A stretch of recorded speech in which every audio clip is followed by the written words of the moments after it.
Hello दोस्तों, good afternoon. नमस्कार। आप सभी का एक बार फिर से बहुत बहुत स्वागत है आप सभी के अपने यूट्यूब चैनल परीक्षा की शिक्षा में। उम्मीद करता हूँ, आशा करता हूँ आपसे जो स्वस्थ हैं, कुशल मंगल है, अपनी तैयारी जो है अच्छे और बढ़िया तरीके से कर रहे हैं। तो जो भी क्लास में फर्स्ट टाइम आए हैं, पहली बार आए हैं, नए हैं, उन सभी को बता दीजिए कि हमारे चैनल पे जो है आपकी यूपीडब्ल्यूएससी पीटी 2025 की जो आपकी एग्जाम है आपके डेली बेसिस पे करवाई जाए। तो जिसे भी तैयारी पूरी करनी है, कंप्लीट करनी है, चैनल को सब्सक्राइब करके आप लोग हमारे साथ जुड़ जाइएगा, ठीक है। क्लास का समय देख लीजिए, इंपॉर्टेंट है। जीके जीएस की जो क्लास है सुबह 10 बजे डेली आपको देखने को मिलती है। रीजनिंग और मैथ्स की जो क्लास है आपको दोपहर को 3 बजे देखने को मिलती है। हिंदी और जनरल अवेयरनेस की क्लास जो है शाम को 7 बजे आप सबको चैनल पर देखने को मिलती है। आप सबको इसी टाइम पर क्लास से जुड़ के तैयारी को पूरा और कंप्लीट करना चाहते हो, ठीक है। नीचे डिस्क्रिप्शन आप सबको इंस्टाग्राम टेलीग्राम का लिंक मिलेगा, तो इंस्टाग्राम पर आप हमें फॉलो करेंगे, टेलीग्राम चैनल को ज्वाइन करेंगे। टेलीग्राम चैनल पर डेली बेसिस पे क्लास का अपडेट और आपको एग्जाम का अपडेट जो है देखने को मिल जाएगा। तो आप लोग जो है टेलीग्राम चैनल को ज्वाइन कर लीजिएगा, ठीक है। इसको मत छोड़िएगा। टेलीग्राम चैनल पर अपडेट के साथ साथ आपको एग्जाम का भी अपडेट देखने को चले। क्लास स्टार्ट बिना किसी देरी के, एक क्वेश्चन आपके एग्जाम के लिए बहुत इंपॉर्टेंट है, ध्यान से देखिएगा, समझिएगा और बताने की कोशिश कीजिएगा, राइट आंसर करो, ठीक है।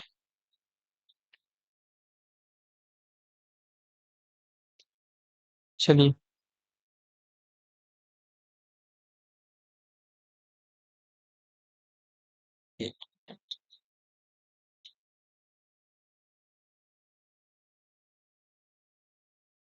क्लास स्टार्ट करने से पहले सभी से रिक्वेस्ट है कि जिसने अभी तक क्लास को लाइक नहीं किया लाइक करेंगे, शेयर नहीं किया तो शेयर करेंगे, जिसने अभी तक चैनल को सब्सक्राइब नहीं किया वो लोग जो है चैनल को सब्सक्राइब करेंगे, ठीक है।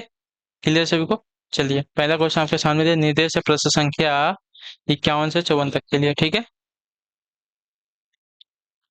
51 से 54 तक के लिए आपको निर्देश दिया गया है। क्या दिया गया? एक कंपनी के मानव संसाधन विभाग ने एक रिपोर्ट तैयार की है, ठीक है। यह पांच यह पाई चार्ट कंपनी के सभी कर्मचारियों को और उन राज्यों को दर्शाता है जिनसे वे संबंधित है। ये सारे का अध्ययन करें और निम्नलिखित प्रश्नों के उत्तर दें, ठीक है। कर्मचारियों की संख्या दी गई है और आपका ये दिया गया है, क्या था, एक कंपनी दी गई है ना। जी कंपनी में 150 है, ए कंपनी में 180 है, बी कंपनी में 150 है, सी कंपनी में 180 है और डी कंपनी में आपके 240 है, ठीक है। 240 है।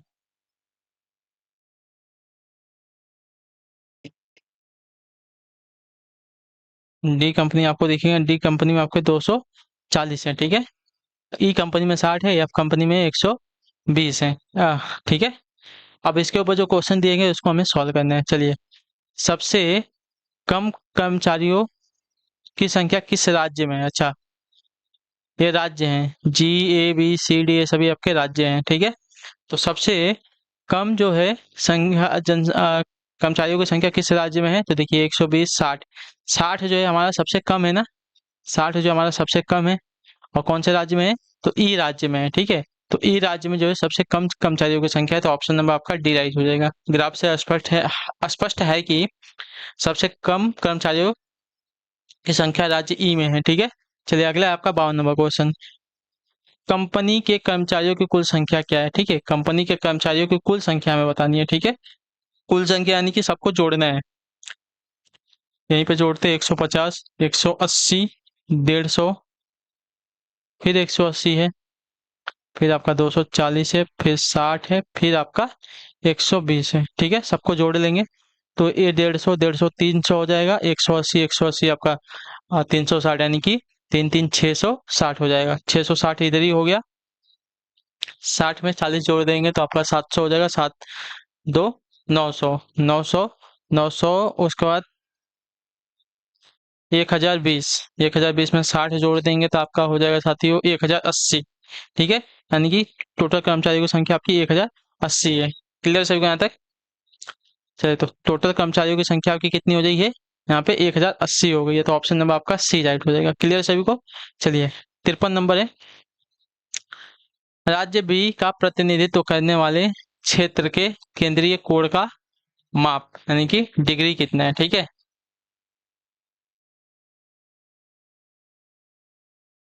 राज्य बी का बोला है ना। बी का जो ए है, कोण का माप, ये हमें बताना है कि कितना है, ठीक है। ये कोण का माप कितना है, कितना डिग्री है, ठीक है। तो टोटल जो है कर्मचारियों की संख्या कितनी है? 180 है और बी वाले की कितनी है? 150। हमें पता है कि जो टोटल है कितने का होता है, जो वृत्त है इसका टोटल कोण कितने का होता है? 360 का होता है, ठीक है। तो चलिए देखिए, बी में कर्मचारियों की संख्या 150 है, ठीक है। कुल कर्मचारियों की संख्या हमें पता है 1080 है, ठीक है।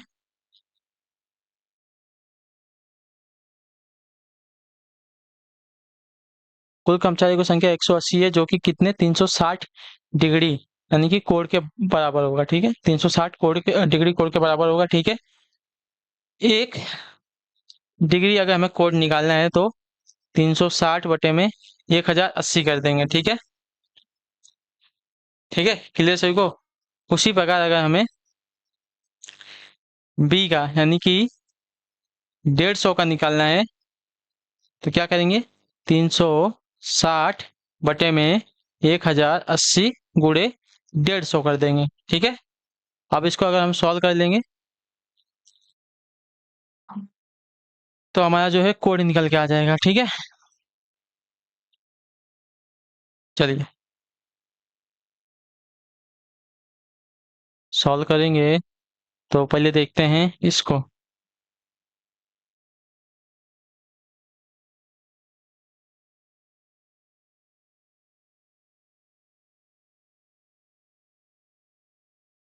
चलिए पहले तो 0 से 0 काट लो, थोड़ा सा छोटा कर लो, ठीक है।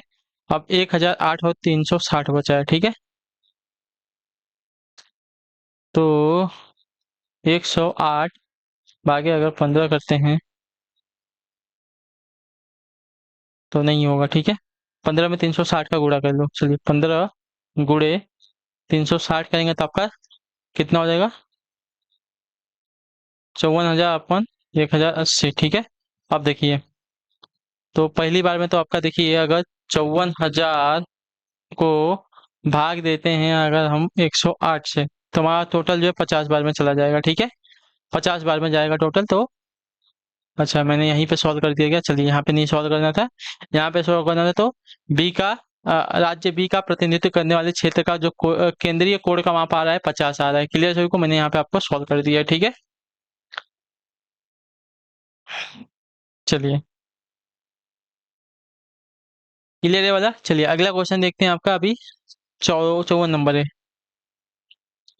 यदि इस कंपनी के कर्मचारियों का औसत मासिक वेतन आपका 25,000 है, ठीक है।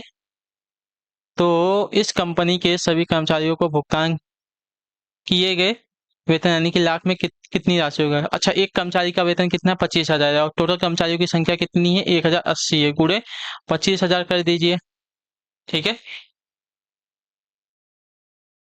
क्लियर है ना। कुल कर्मचारियों की संख्या हमारी कितनी 1080 है और एक कर्मचारी को कितना मिल रहा है 25,000 मिल रहा है। तो इसका अगर इसमें गुणा कर देंगे तो आपका हो जाएगा साथियों,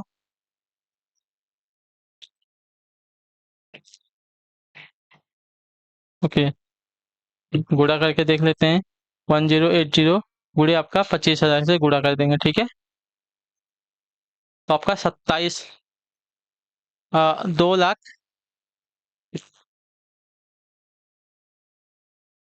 2 करोड़ 70 लाख हो जाएगा, ठीक है। 2 करोड़ 70 लाख हो जाएगा। क्लियर सभी को इसके बारे में। 2 करोड़ 70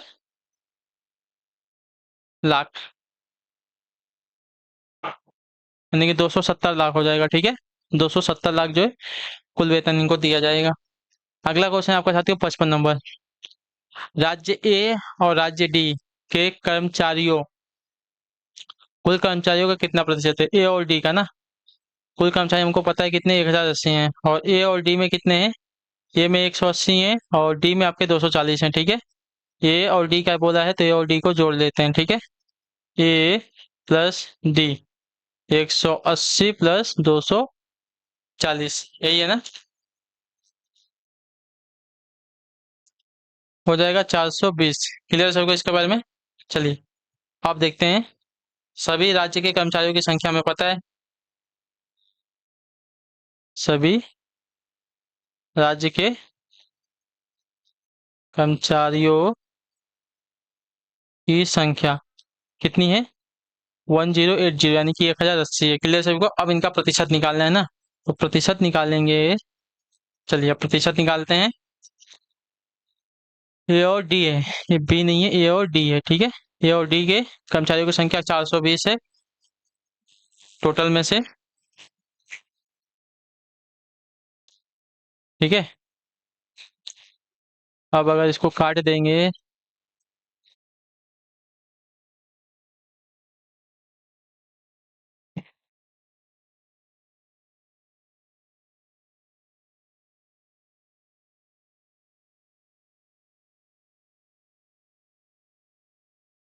चलिए 4200 इसको कर देते हैं, 108 इसको कर देते हैं, ठीक है। अब इसका भाग दे देंगे 108 से, तो जो निकल के आएगा आपका 38.89 निकल के आएगा, ठीक है। 38.89% निकल के आ रहा है, तो 38.89% आपका दिया गया है ऑप्शन नंबर सी में। ऑप्शन नंबर सी आपका जो दिया गया है राइट आंसर है, ठीक है। चलिए अब आगे 86 नंबर क्वेश्चन पे क्या देगा। एक निश्चित कूट भाषा में मिलियन को इस रूप में लिखा जाता है, तो उसी कूट भाषा में हिटन को किस प्रकार लिखा जाएगा। देखिए क्या किया है, सिर्फ इधर का उधर किया है, जो इसका मान है प्लेस वैल्यू है इसको आगे पीछे किया है। MILLION 1 2 3 4 5 6 7, क्या किया मिलियन को IMLLOIN। आई कहाँ पे है, यहाँ पे दूसरे नंबर पे था ना, दूसरे को पहले पे लिखा, पहले को दूसरे पे लिख दिया, ठीक है। उसी प्रकार यहाँ पे एल तो सेम है, तो इसने क्या किया है, चौथे को तीसरे पर, तीसरे को चौथे पे लिखा है, पांचवे को छठे पे लिखा है, नहीं कौन सा है, छठे को पांचवे पे लिखा है और पांचवे को छठे पे लिखा है, उसका लास्ट में सेवन का सेवन किया, ठीक है। उसी प्रकार हिल्टन को लिखेंगे HILTON, ठीक है। 1 2 3 4 5 6, 2 1 4 3 6 5 लिखेंगे, ठीक है। 2 क्या है आपका आई है, 1 क्या आपका एच है, 4 क्या आपका टी है, 3 क्या आपका यल है, 6 क्या आपका यन है, 5 क्या आपका ओ है, ठीक है। तो HIHTLNO आपका ऑप्शन नंबर बी में दिया गया है, ठीक है। ऑप्शन नंबर बी आपका राइट आंसर हो जाएगा। चलिए 87 नंबर क्वेश्चन है, विषम शब्द की पहचान करें। वर्ग है, त्रिभुज है, चतुर्भुज, सम चतुर्भुज है, गोला है, समानांतर है, चतुर्भुज, समानांतर चतुर्भुज है, आयत है, वृत्त है, पंचभुज है, षष्ठकोण है।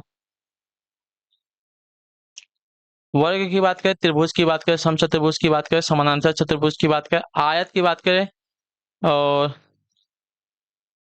पंचभुज षष्ठकोण, किसकी, षटकोण की बात करें और वृत्त की बात करें, ठीक है। तो ये सभी क्या हैं आपके,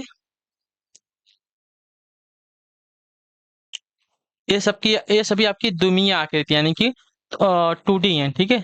2D, ये सभी आपकी 2D डायग्राम है, लेकिन गोला आपकी बात करें तो आपका 3D डायग्राम है, ठीक है। गोला की बात करें तो आपका ये त्रिमीय आकृति यानी कि 3D डायग्राम हो जाएगा, लेकिन वर्ग, त्रिभुज, समचतुर्भुज, समानांतर चतुर्भुज, आयत, वृत्त, पंचभुज और षटकोण की बात करें तो आप सभी आपके 2D डायग्राम है, लेकिन गोला आपका 3D डायग्राम हो जाएगा। क्लियर सभी को। चलिए 88 नंबर है। मदन ने, तो गोला आपका राइट आंसर होगा ना, गोला। चलिए, मदन ने दीवार पर लगे एक चित्र की ओर इशारा करते हुए कहा, वह महिला मेरे पुत्र की माँ के ससुर के दामाद की पुत्री की माँ थी। चलिए, वह महिला मेरे पुत्र यानी कि मदन के पुत्र, मदन के पुत्र, पहले इतना क्लियर करते हैं, वह महिला जो है मेरे पुत्र यानी कि मदन के पुत्र की माँ, मदन के पुत्र की माँ के ससुर, माँ के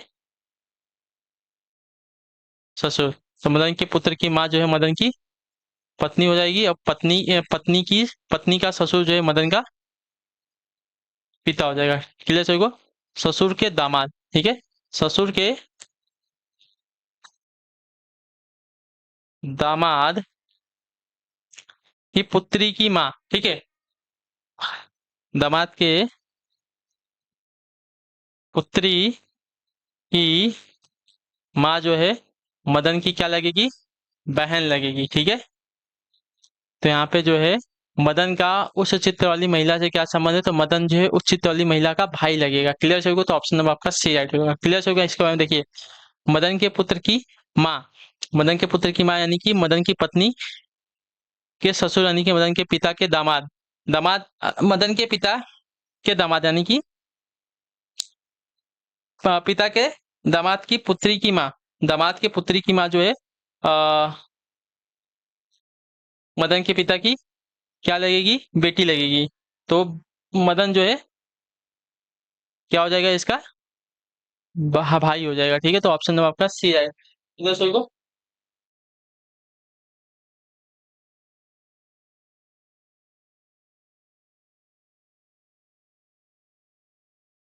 चलिए अगला क्वेश्चन देखते हैं, आपका 89 नंबर है। चलिए, कहते हैं उस विकल्प का चयन करें जो तीसरी संख्या से उसी प्रकार संबंधित है जिस प्रकार दूसरी संख्या पहली संख्या से और छठी संख्या पांचवी संख्या से है।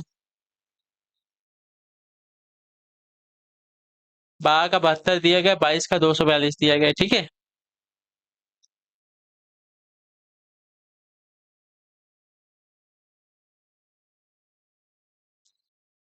12 छक 72 होता है, 42 छक्का तो ज्यादा हो जाएगा, 242 तो नहीं होगा। ठीक है, 22 छक्का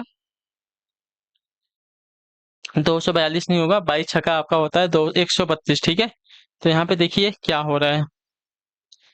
यहाँ पे 12 × 12/2। ठीक है, तो 12 × 6 आपका 72 हो गया। ठीक है, उसी प्रकार 22 × 22/2 कितना हो जाएगा? 22 × 11, 22 × 11 आपका 242। ठीक है,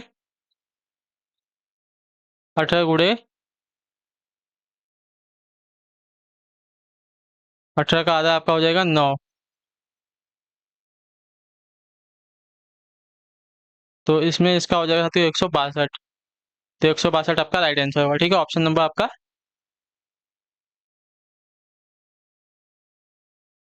बी जो दिया गया है आपका राइट आंसर होगा। क्लियर सभी को?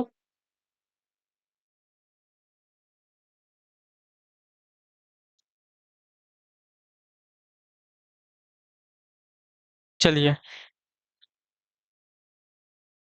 क्वेश्चन नंबर 90 क्या दिया गया? नीचे दिए गए एक कथन से 1 और 2 नंबर के दो तर्क निकाले जाते हैं। आपको यह सुनिश्चित करना है कि कौन सा तर्क मजबूत तर्क है। ठीक है, कथन एक दिया गया है, क्या सरकार को प्लास्टिक के उत्पादन को प्रोत्साहित करना चाहिए? क्या सरकार को प्लास्टिक के उत्पादन को प्रोत्साहित करना चाहिए? हाँ, इससे सरकार का राजस्व बढ़ेगा। नहीं, इस निर्णय से प्लास्टिक उद्योग से होने वाले प्रदूषण के लिए रास्ता खुलेगा। तो यहाँ पे जो दूसरा वाला तर्क है ज्यादा मजबूत दिख रहा है, दूसरा तर्क आपका राइट आंसर होगा। ठीक है, सरकार को प्लास्टिक के उत्पादन को प्रोत्साहित करने के बजाय इस पर रोक लगानी चाहिए क्योंकि प्लास्टिक के उपयोग से वायुमंडल में प्रदूषण की मात्रा बढ़ती है। तो यहाँ पे आपका दूसरा तर्क जो आपका ज्यादा मजबूत है। चलिए, तो इसी के साथ जो आपकी क्लास है आज की यहीं पे पूरी होती है, कंप्लीट होती है। उम्मीद करता हूँ आपको क्लास जो अच्छी लगी, पसंद है तो अपना जो फीडबैक है क्लास का नीचे कमेंट में बताइएगा। क्लास अच्छी लगी क्लास को लाइक करके चैनल को सब्सक्राइब करके जाए। हम आपसे मिल लेंगे आपकी अगली क्लास में, नेक्स्ट क्लास में। तब तक टाटा बाय बाय, जय हिंद जय भारत। आप सभी का क्लास से जुड़ने के लिए बहुत बहुत ही धन्यवाद साथियों।